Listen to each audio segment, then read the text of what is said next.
Support comes from the Missouri Forest Products Association, saluting Earth Day on April 22nd with an ongoing commitment to help offset carbon emissions with sustainable harvesting of Missouri forests. Details at choosewood.com. This is St. Louis on the Air from St. Louis Public Radio. I'm Elaine Cha. I really didn't think much of it. I just talked it out to stress, honestly. Some people might start to isolate more. Women, 50s, brain fog, menopause, that type of thing. I couldn't imagine this with Adrienne because she is always the sharpest. How about you? How are you doing today? Well, thank you for asking.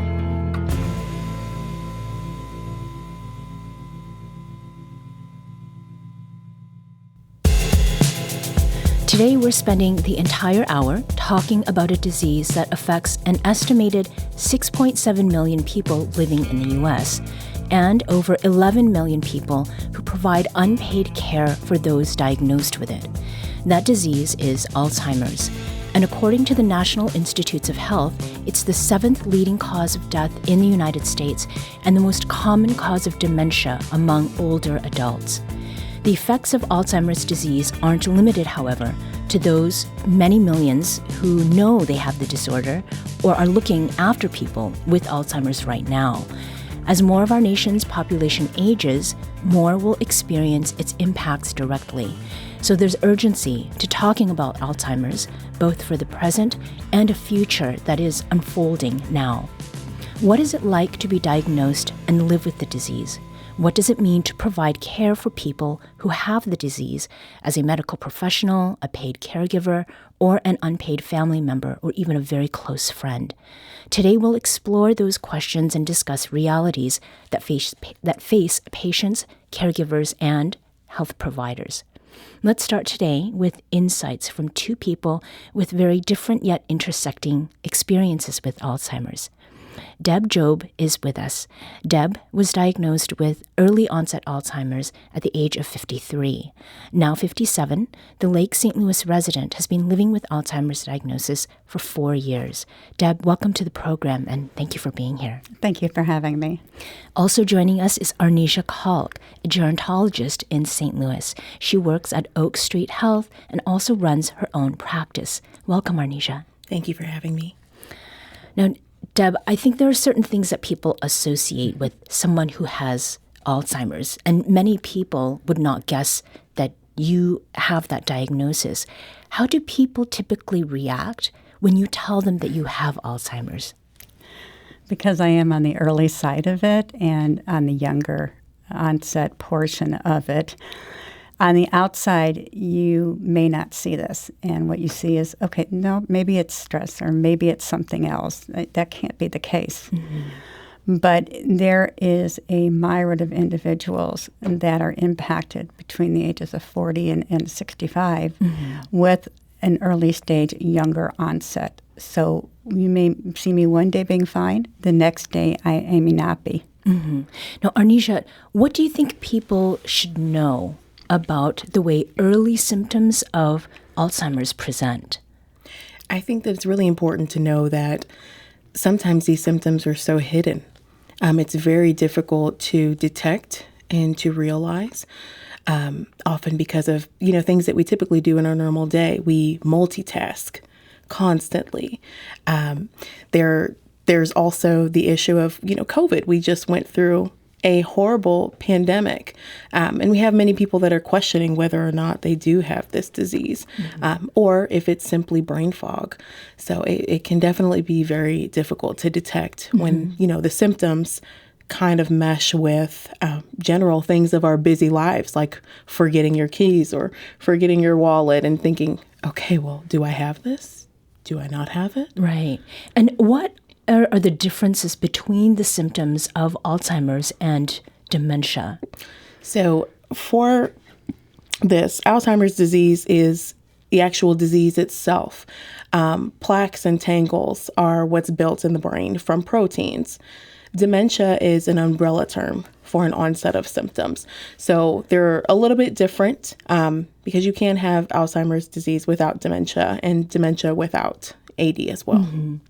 Now, Deb, when was it that you started noticing your own symptoms? When did you know that something was off?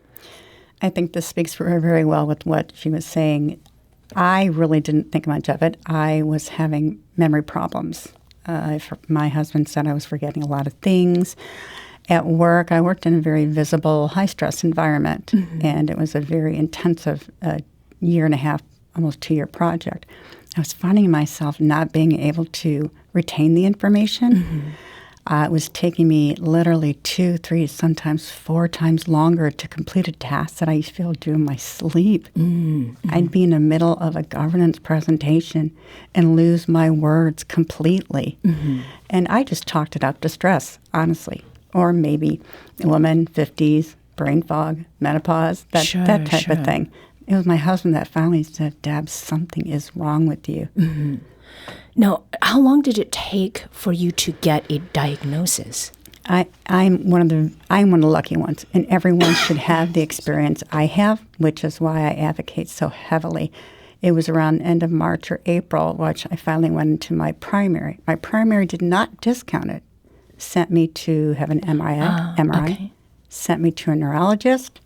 Then the test went ahead and PET scans and lumbar punctures. Sent me off to Mayo, where my final diagnosis. So within 6 months, actually within 3 months, we knew it was a brain-related disease. Arnisha, is that typical or unusual as far as the amount of time it took from the point of asking about it and then getting an answer? I would say that that's kind of difficult to determine. I think it depends on what type of access you have to the treatment and also to detection. Many of the people that I interact with are in late and end stages of the disease because of that, lack to access. But I also believe that 6 months, 3 to 6 months to find out is much too long. I think that, we don't necessarily know the direct date of onset. And every minute, every second that we're putting into finding out this diagnosis is so crucial. And why is it crucial? I believe that it's really important that we're trying to preserve the person. We're trying to preserve their body. We're trying to preserve their mind, all of their faculties. We, as a people, deserve to have that right, that immediate access to know if we do have this. And if so, then we should be able to, try to be more preventative in leading a much healthy lifestyle. Does what Arnisha or Deb said, what they've said, ring true for you? What's your experience been like? Our phone, email, and social media lines are open to include you in our conversation. If you have a question or comment about today's topic, give us a call at 314-382-8255. That's 382-TALK, or you can send us a tweet at STL on air or email us at talk@stlpr.org. Deb, Arnisha was saying finding out as soon as possible is critical. Can you talk a bit about how your life has changed since you received the diagnosis? There's been positive and negatives in my life that has changed, obviously. I agree with her in regards to the interventions. So being diagnosed early in this process, I've gone through counseling. I've gone through cognitive therapy, speech therapy, support groups, things like that. Now, how things have changed, I no longer can work because my cognitive function is impaired. I cannot drive anymore because I lose my way and the road looks a little weird. I have difficulty processing information sometimes, like the stove. I don't cook anymore because I burnt myself and my poor husband. Oh, okay. So it's those daily life activities, things I forget to do. And the diagnosis has affected not only you, but your husband, as in the case of the stove, in other ways. What other aspects of of life with family have changed? We've become closer. We've always a close family. My husband and I, we lived in Florida for 8 years, and then recently moved back to St. Louis last year to be closer to family, but also for the support system that he needs as well. So we make it a point to really, my 2 daughters are in their 30s, but they are very, very involved with my husband. They'll call, sorry, then we'll talk. Now, I know they're talking, but they'll talk because what I may see, I'm fine, but what he sees, it's a little different from what my perception is. Sure. Arnisha, in what Deb is sharing, I mean, is there anything that tends to surprise families who are dealing with an Alzheimer's diagnosis? Is what she was talking about common? Are there some other things that often will come up in the family context? I think that everything that she's saying is spot on. It's very common for families to become closer, especially while trying to partner together as caregivers, and just to be a stronger support system. I think that I've also seen families also torn apart, and it's most likely due to not having the resources, not knowing, how we're supposed to go about this. And I think that when you have a stronger support system, it makes it easier to keep people at home, but when you don't have that, the population for, nursing home care is increasing tremendously. Right. We had Greg respond to an engagement question that we had put out on Twitter, and was, has a family member or loved one spent time in a dementia care facility in St. Louis? And what was the experience like? And to this point about family and the decisions that need to be made, Greg said, yes, it was incredibly difficult for all involved. 3 of 4 of the facilities claimed to be able to handle things. They were clearly unprepared, unqualified, unable to handle. So, it does seem there is a huge range of what experiences are going to be. I think that's part of the reason we're having this discussion today. Deb, you said that currently you are receiving different kinds of counseling and therapy. What of the treatments that you would like to have do you not have access to because of geography or other factors? I think I think one of the most critical things is, unfortunately, at a federal level right now, with new Alzheimer treatments coming out and with lecanemab now on the scene, where the VA has approved it, and as well as the FDA. And unless you're in a clinical trial, you don't have access to it. And that's just one of what's in the pipeline. But because that entire class is impacted, it's my life. So, and it's other people's lives. I should be making that decision with my doctor. So I'd like to have access to those type of things. Sure. On the point of clinical trials, I mean, is that something with the people that you've worked with? Do they have access to that? And they are, again, you had mentioned that you work with patients who tend to be in the latter stages. So how does that shake out? I have never personally known anyone in end stages who has participated in clinical trials. I've had a lot of experience in skilled nursing facilities. And with that also comes all of these older adults who are on Medicaid. I have not seen anyone reach out for clinical trials, and I think that there's a lot of things that are conflicting there as to why that's not happening. Mm-hmm. One is that in the facilities that I've been in, they've been primarily or dominantly African American. And I think that it is very difficult. And I can say that also, as an African American, the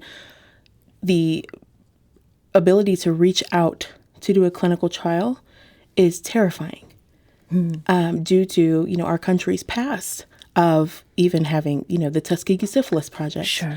Everyone that I've spoken to regarding clinical trials is terrified. That's something that we know, we're not doing that. And I think that if families and if those who have it had the education and understood what is available to them, it wouldn't be so intimidating and so scary. Deb, you're nodding.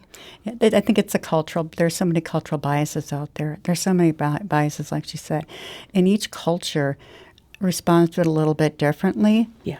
And unfortunately, male caregivers and African-American male caregivers, they have a very strong burden, and it's a financial burden, and that's rough.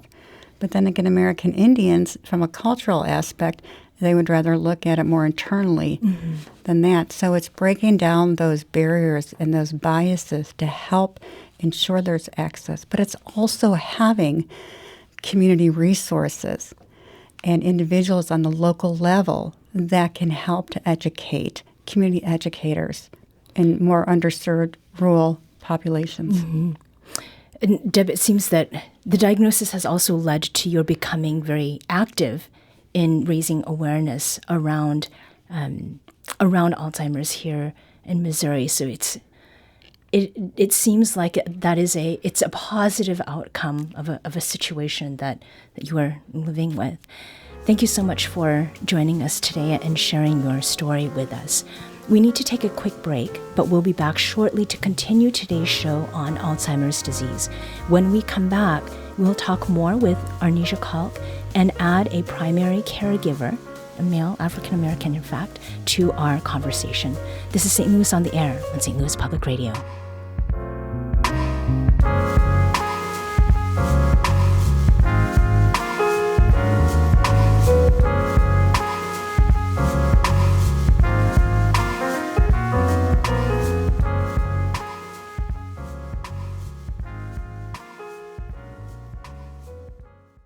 Support comes from the Missouri Forest Products Association, saluting Earth Day on April 22nd with an ongoing commitment to help offset carbon emissions with sustainable harvesting of Missouri forests.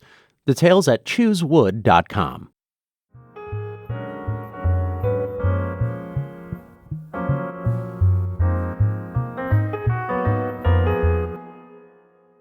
Welcome back. We're continuing our conversation about barriers to care and diagnosis for people living with Alzheimer's disease with local gerontologist Arnesia Kalk. Arnesia and I were just speaking with Deb Job, someone currently living with Alzheimer's, just before the break. Let's bring on now a caregiver, Theon Phillips, into today's discussion. Theon cares for his elder sister, Adrienne, who started showing signs of Alzheimer's disease in 2016. They currently live together in East St. Louis, where they both grew up, and where he serves as Adrienne's primary caregiver. Thank you for joining us, Theo. Thank you very much for having me. Theon, how is Adrienne doing today? Adrienne is pleasant today. You always hear about people that are angry or kind of upset or kind of get nasty when they go through the disease. But Adrienne has been pleasant throughout the day. When I was serving her breakfast this morning, I have a playlist on Alexa, and some Motown tunes were on, and she was kind of bobbing her head and smiling. So she's pleasant, and she's been pleasant throughout this whole ordeal. Mm-hmm. And where is she right now? She is at home. My daughter is with her today. She goes to adult daycare 3 days a week when I am working, and on the weekends we have a personal assistant that comes in to help with her. Mm-hmm. And my wife is in the medical field, and she has rolled up her sleeves and taken on the task of taking care of Adrienne as her needs increase. Mm-hmm. Your employer, you said 3 days a week you go to work.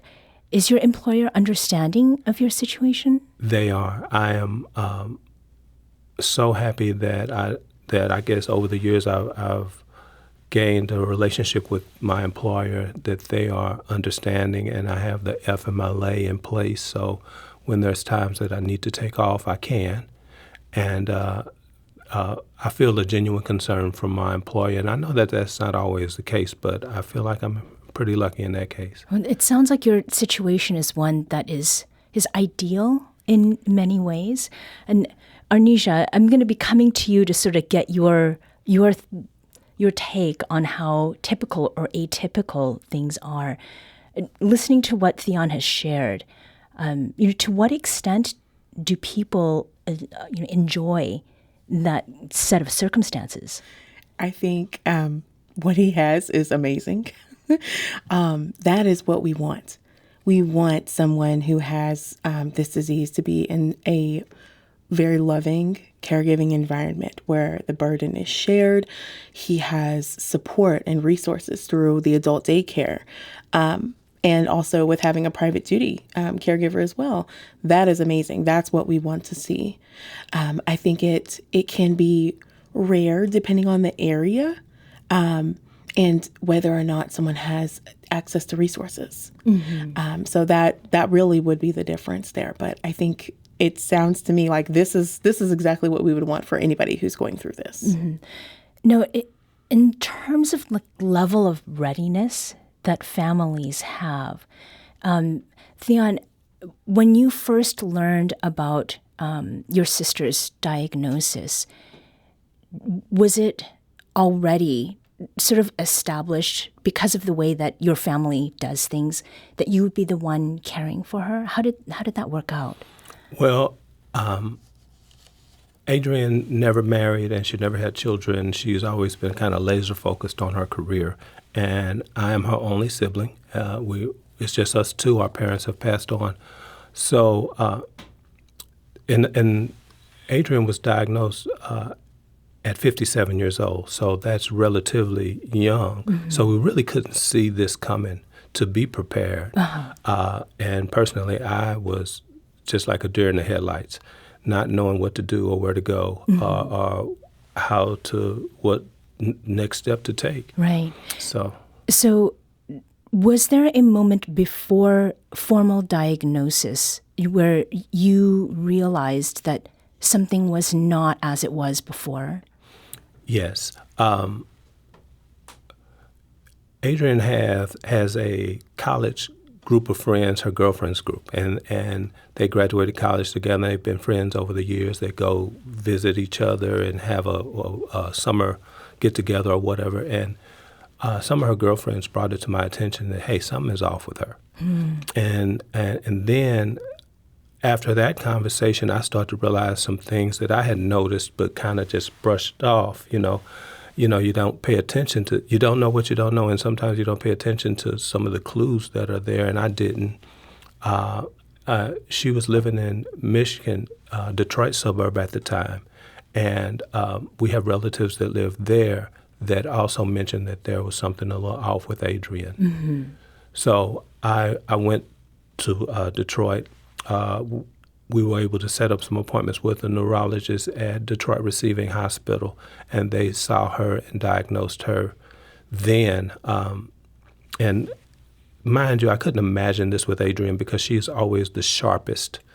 As I mentioned, she was laser focused on her career, fiercely independent. And a woman as sharp and as smart as she was, I just could not imagine that in a million years. So I probably didn't pay attention to some of the signs or the clues early on, and I kind of wish that I had. Yeah. When we were talking with Deb earlier, she had said that she stopped working.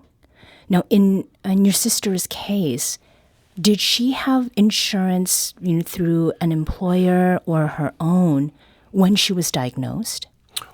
Well, I think that her health started to fail over such a long period of time. She moved to Michigan to take a position with Colgate-Palmolive, and she lost that position because, quite frankly, she couldn't focus or do the job, and I don't think she knew what was wrong, and they didn't either. So she lost that job, went to another position. Her resume was always good. She was always able to find a job and not keep it. So over the years, she dipped into her savings, her 401k, and her insurance kind of lapsed. So by the time she was diagnosed, we were in quite a situation. I see. Arnesia, is it common for people to lose their jobs and insurance before diagnosis because of their symptoms? I think that it's very possible. Directly, I have not heard of all of the different lapses like that occurring at one time. I do think it is definitely common for someone to have to stop working.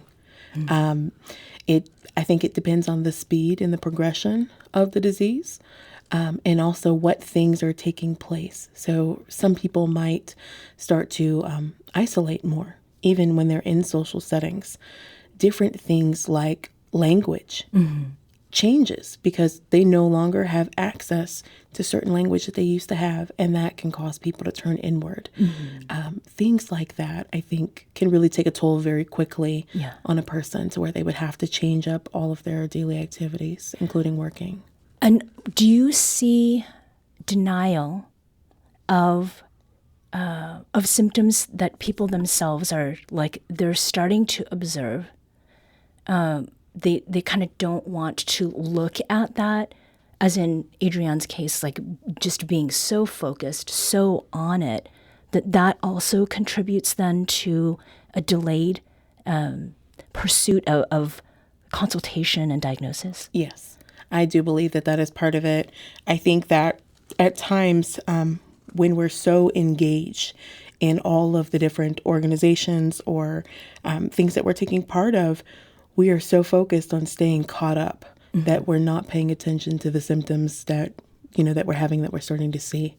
And in turn, I do think that once we do catch on, that's when there's a dramatic change in progression. So a lot of people may find that they have recently found out about the diagnosis, but then the question is, how long has it been there? Because of how quickly they start to go downhill, through that disease progression. Yeah. Theon, what is or was Adrienne's treatment plan like in the beginning, and how has it changed since then? Well, early on, she saw as I mentioned, we saw the neurologist in Detroit, and then once I moved her here, we started seeing neurologists at Washington University, and I think that she was so far gone already that they prescribed medicines to slow down the progression of the disease, not to stop it. And they warned me that this isn't a fix, but it may slow down the natural progression of the disease. And I think it did for a while. And other than that, to keep her very active and to just engage with her. And as I mentioned, the music, I try to make sure that she has music playing a lot, and I talk to her just like I'm talking to you. Even though she's become nonverbal now, I still engage with her. Well, my family engages with her, and I think she's experienced a positive home. So yeah. Well, at the beginning, I asked how your sister is doing, but how about you? How are you doing today? Well, thank you for asking. I think that, well, I'm fine physically. I have had some physical challenges since Adrienne has been diagnosed. I don't know if those can be attributed to my worrying, because I do sometimes lay awake at night thinking about what the next step is going to be. I know that I'm not going to be able to keep her at home for a lot longer, and we may have to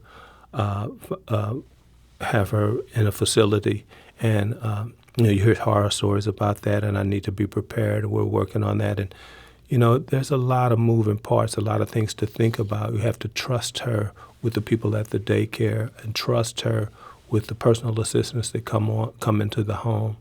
So, and then sometimes I wonder what's going through her mind. So. Physically, I'm okay. I have taken the suggestions of the Alzheimer's Association by getting therapy, and for myself, and my needs increase as Adrienne's needs increase. Sure. So, but we're making it. I think that my situation is ideal as far as that's concerned, because Adrienne is, I think, receiving a good. It's a good experience. Now, Arnisha, for those families that are not in the same situation as Theon and his family, There is a shortage of people to care for those who have Alzheimer's. So, Theon, you've mentioned facilities. There need to be people who work in those facilities. How have you seen that shortage play out for families when they come to the point where they need help from outside? So there definitely is a shortage. And I believe in the Facts and Figures report for 2023, they estimated that we're going to need about 1.2 million additional direct care workers between 2020 to 2030. That is a dramatic increase. And as someone who works in long-term care, I think I have seen so many caregivers. How could we possibly need that many people? But we need caregivers that are going to be equipped. And that's part of the reason that we have such a shortage is that, and I can speak for this for nursing homes, we are not equipping the staff with everything that is needed to understand how to provide the same care that Theon is giving in the environment that we have as a long-term care residential facility. Mm-hmm. So for those who are providing care, whether they're primary care providers like you, unpaid, it's family, or those who do this for work, how do you avoid burnout? And are there coping mechanisms or support groups? Theon, you've talked about getting counseling and connecting with the Alzheimer's Association. Are there some other things that can help people stay, as whole as possible as they're fulfilling these really important roles? Yes, absolutely. I think one of the most important things that anyone could know to help reduce burnout, because it will come, no matter how prepared you are. You cannot be the most prepared person on earth. There are so many twists and turns with this path, but understanding interventions for behavioral changes is very important. It could be behavioral or physical changes. So, I've seen caregivers that have gotten so stressed because the person that they're working with won't move their leg or, can't make that next move, or maybe they're not responding as quickly as you'd like them to. And realizing that we have to live in their world, that is where we find success. So as you're sitting here, we're having this conversation, Theon, and everything that you have experienced, what kind of support has been most helpful to you? Well, I did mention Alzheimer's Association. The neurologist at Washington U kind of set me off into that direction. Age Smart and Illinois Department of Aging have also opened the door for resources. And we personally, our family, we're not rich, but you don't know what you don't know. And there are resources that are available. One resource kind of open the door for another resource, and communicating to open the door for another. But I think as far as me, I have to put a spiritual twist on it, so I don't get so frustrated sometimes when my sister doesn't put her arm in the jacket and we're on the way to, and I have to go to work. I have to just kind of look at it differently. This is an opportunity for me to grow spiritually, for one thing, and to have some type of focus and value and purpose for my own life. And then it's not so frustrating when Adrian doesn't cooperate. Theon, thank you so much for coming today. I hope that you can keep adding to that Motown playlist and that Adrian will continue to enjoy that at home. Theon Phillips has been the primary caregiver to his elder sister, Adrienne, since she was diagnosed with Alzheimer's disease in 2016. We really appreciate your opening up with us today. Thank you for having me. Coming up, healthcare professionals give real-life context to Alzheimer's facts and figures. This is St. Louis on the Air on St. Louis Public Radio.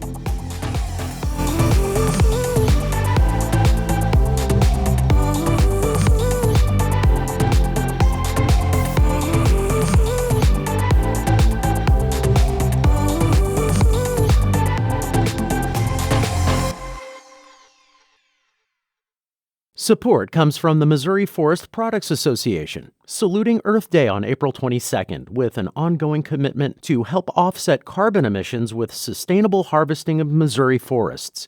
Details at choosewood.com.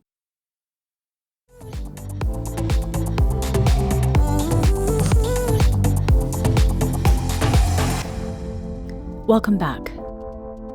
Every year, the Alzheimer's Association publishes a report called Alzheimer's Disease Facts and Figures.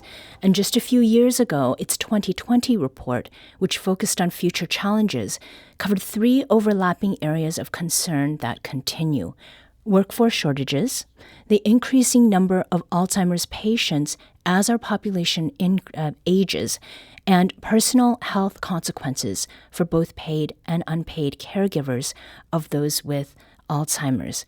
Arnisha Kalk remains to talk with us about that. We also have another geriatric specialist joining us now to put some key facts and figures into real-life context. Dr. Monique Williams, Senior Medical Director at Oak Street Health. Dr. Williams, welcome, and thank you for being here today. Good morning. Thank you so much for having me. Now, we have heard a lot so far. There's still much more to cover. And we've had people who are sending in their questions and comments. Richard from St. Louis wants to know how people can tell the difference between Alzheimer's, dementia, difficulty hearing, or just old age. So, excellent question. So, one of the things that I recommend is if somebody thinks they have some trouble with hearing, or for example, their loved ones are telling them that they think that they're having a hearing issue, getting that checked out is essential because hearing impairment can sometimes appear as if people are not retaining information and it's because they didn't hear it to begin with. Mm-hmm. So getting that formal audiology testing and then getting hearing aids and wearing hearing aids consistently is important, and some studies suggest that when people have hearing impairment that's untreated, it actually can lead to long-term problems with memory and thinking. Mm-hmm. And in terms of normal aging, the difference between normal aging and Alzheimer's or other dementias would be, so for example, with normal aging, you might go from one room to another and then think, I don't know what I'm here to get. And I remember when I was a medical student, somebody told me, yeah, I have a bad case of hereafter syndrome. And I said, hereafter syndrome? I've never learned that in school. And the person said, well, that's when you go from one room to another and you say, oh my, what am I hereafter?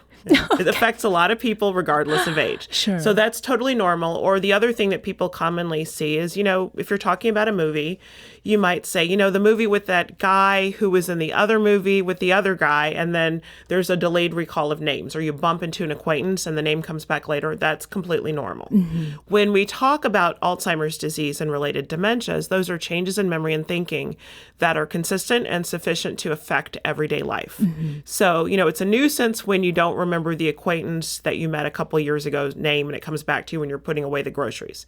But it's an impediment when people are missing appointments, missing bills, forgetting important dates and tasks. Mm-hmm. So it's a change that's substantial, that's affecting everyday life. So right now in this room, I'm sitting with 2 geriatric specialists. So you represent the workforce that exists, but there are workforce shortages. So a question like this that we've received from one of our listeners, it could very well be someone who needs to see somebody but doesn't know where to go, or there isn't someone to see. Who is it that diagnoses Alzheimer's? So Alzheimer's and other related dementias are diagnosed by several different types of specialists. First and foremost, sometimes they're often diagnosed by the dementia. Alzheimer's or other dementias is often diagnosed by a primary care provider. And due to the fact that there is a proactive concern about screening for memory and thinking problems, one of the reasons why the Medicare annual wellness visit includes some questions and screening for memory impairment is because of the importance of screening and early diagnosis and detection. So for a good proportion of people, they would be diagnosed by their primary care provider. There are other people who might see specialists, and that can vary by region. There are some regions of the country where people might see a psychiatrist or a neuropsychologist. There are other parts of the country where they would see a geriatrician or a neurologist, particularly like a geriatric or a dementia neurologist. So there are a bunch of different team members that may make a diagnosis. And Arnesia, who is it that provides the medical care? So it really will depend on the setting. If someone is at home, a lot of times that medical care is going to come from family members who have to learn everything that they will have to do, through the day-to-day activities as far as ADLs. So they may be doing feeding, dressing, bathing, things like that. If we are in a facility at the point of diagnosis, then we're looking at care staff, such as CNAs, certified medical techs who do medications, as well as director of nursing. Mm-hmm. Now, if there is so much need for people who both diagnose and then provide the medical care, not necessarily mutually exclusive, why are workforce numbers so low? In part, that's because, so if you look, for example, if you can look at all the different healthcare disciplines, but for example, for physicians, the number of physicians that are going into care of older adults, since dementia is more common as people get to age 65 and older, but people who specialize in dementia care, it's a small number of people who go into aging care. So that's one of the reasons why a lot of different organizations are highlighting the importance of careers in aging, whether it's, primary care or geriatric medicine or, geriatric nursing or nurse practitioners or PAs. And this week is actually Careers in Aging Week, where the Gerontological Society of America highlights the importance of these careers and the different opportunities. For example, being a social worker who specializes in this area. So part of it is making sure we have a pool that's engaged in aging specialty care. Mm-hmm. The other thing is making sure that the primary care teams, the physicians, the nurse practitioners, the physician assistants who do primary care get additional training so that they have that skill set and continue to refine that skill set as science advances. Mm-hmm. And we did get a note from Denise on Facebook who said the screening test alone without input from family members caused delay in finally getting medication to slow onset. So that's at a different point, sort of in that journey from something needs to be checked out here to treatment after diagnosis. With the current situation, being what it is, why is it that each of you chose to go into geriatrics when you did? So, Arnesia, if you can take that one first. I chose to go into geriatrics because that's what I've loved. I grew up in a German Lutheran church, an environment. So I was surrounded by older adults. Even when it came to my community that I lived in, my apartment complex growing up, that's all I've ever known. And I think that it really solidified my career path to personally go through what it's like to have a loved one die from Alzheimer's disease and dementia. It was incredibly heartbreaking. It was terrifying to see the changes day to day. And I was a virtual caregiver. I was not physically there. But I did have the same load. I would be on the phone or through video chat hours on end, trying to console and just provide that socialization and love as was needed for my own grandfather. So that definitely struck a chord with me, and I knew this was definitely the field that I needed to be in. Mm-hmm. But I then, after that experience and a couple of others, realized I needed to specialize specifically in dementia care. Mm-hmm. Is that resonating at all for you? I actually decided to become a geriatrician when I was 4. So my great-great-grandmother lived to be 114. Wow. And she had osteoporosis and actually fell and broke a hip when she was 106. They didn't want to do surgery because she was the oldest patient on the orthopedic service at the teaching hospital at the time. So she said, find something wrong with me that precludes surgery. They couldn't. They did her hip, and she continued to fix Sunday dinner for multiple generations for years until her last 6 months of life. But I wondered, why was she sharp as a tack, and why did other people have cognitive issues? So when I was 4, I told my mom I need to talk to our doctor. So she takes me to the doctor, and I asked him for career advice. And he told my mom, she's not sick. She just wanted to make sure she could be a geriatrician and, get her career plan in place. And my mom explained, we do not do career development with the doctor for the same copay as healthcare when we're 4. But, so there's a personal connection then. And we in earlier parts of this segment, we were talking about how many people are projected to have some form of dementia and Alzheimer's specifically by 2050. How well aware are people that there are so many with Alzheimer's already, that there's more projected? And is lack of awareness part of the reason there aren't more people who are pursuing careers that will help these patients and all of the people around them that make their community? I think that's definitely a barrier. It's a barrier to a few things. So lack of awareness of Alzheimer's disease, I think, is a barrier to diagnosis and detection. Also, it's a barrier to people understanding that it's a huge public health urgency and that there's a need for these care teams with all the different disciplines represented. And actually, when I was at WashU, we did a focus group study with Dr. Dorothy Edwards and several other investigators. And what we found was that a lot of people had the perception that Alzheimer's disease didn't impact minoritized populations as much, which is actually distinctly different from the true, demographics of the disease. Say more about that. Minoritized. So one thing that's relevant is that there are disparities in dementia. And Black Americans have a twofold higher risk of Alzheimer's disease.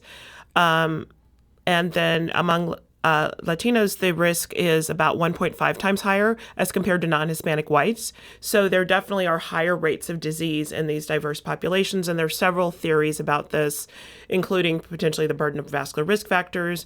Also, there's a study being conducted in St. Louis that's looking at social determinants of health, like, stressors, individual and institutionalized racism, and access to care that could be impacting well-being. So there's the misperception that it's less common in minoritized populations, but it actually is more prevalent. So that's a concern.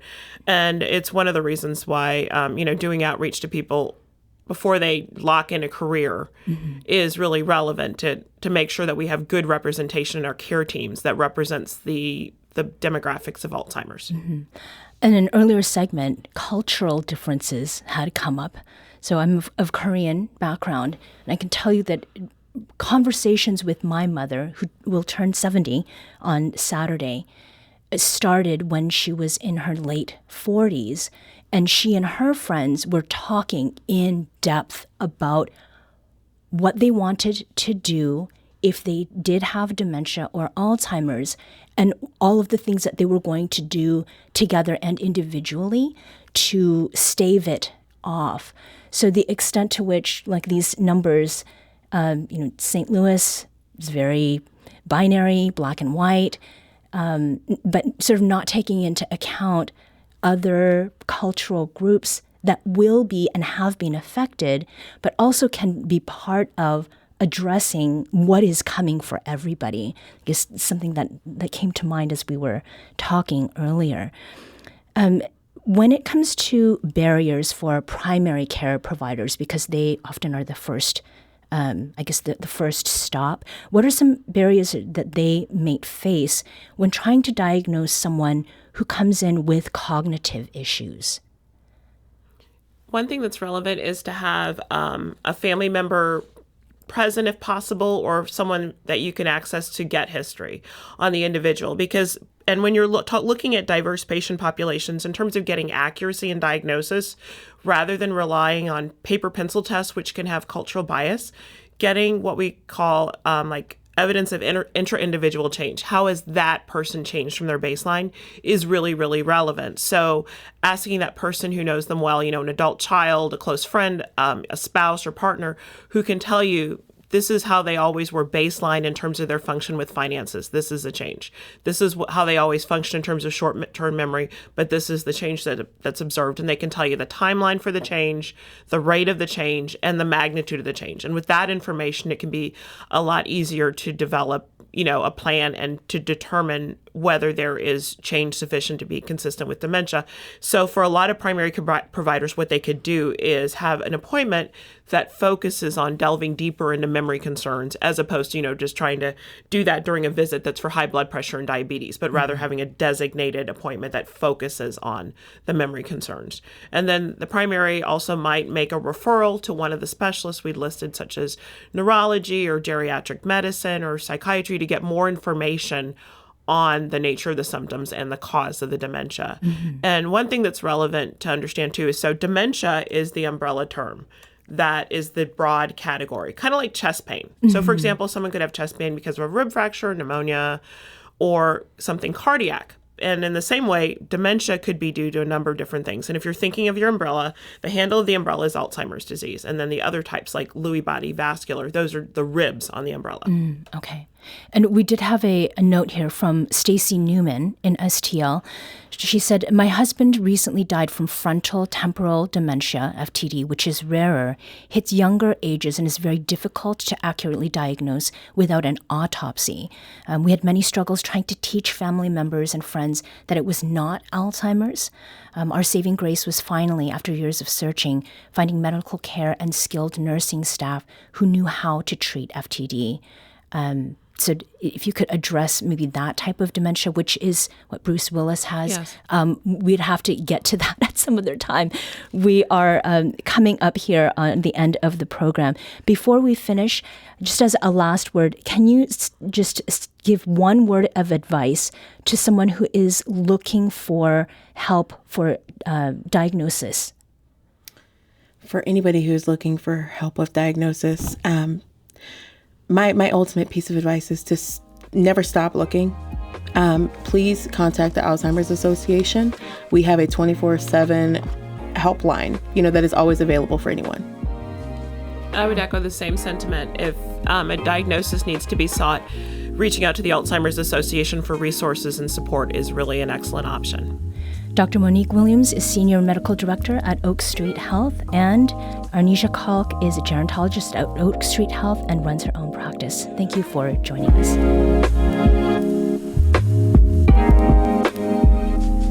Today's episode was produced by Avery Rogers. Audio engineering and podcast design by Aaron Dorr.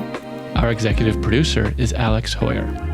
St. Louis on the Air is a production of St. Louis Public Radio. Understanding starts here. Our podcast proudly supports St. Louis artists by using music from Life Creative Group.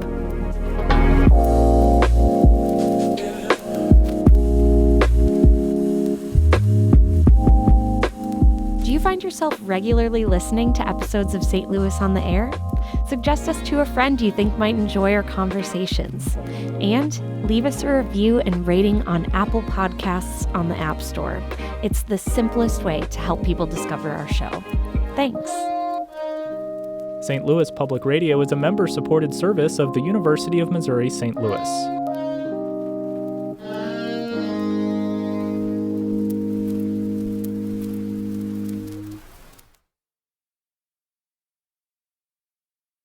Support comes from the Missouri Forest Products Association, saluting Earth Day on April 22nd with an ongoing commitment to help offset carbon emissions with sustainable harvesting of Missouri forests. Details at choosewood.com.